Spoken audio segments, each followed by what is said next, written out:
18-ші аудио мәтіннің жалғасы. Данышпан кісі сыйлықты бидай дәнімен беруді сұрайды.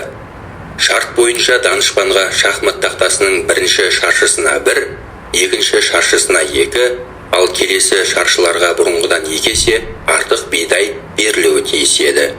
Билеуші бұл бидай көлемінің қанша екенін білмесе де орындауға уәде береді. Магараджи есептеушілері бұл санды түні бойы есептеп, таңертең ғана математикалық шешімге келіп, оның мүмкін емес екенін әміршіге жеткізеді.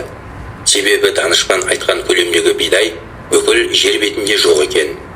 Бұл сан 18 квинтиллион, 446 квадриллион, 744 триллион, 73 миллиард, 709 миллион, 551 мың 615.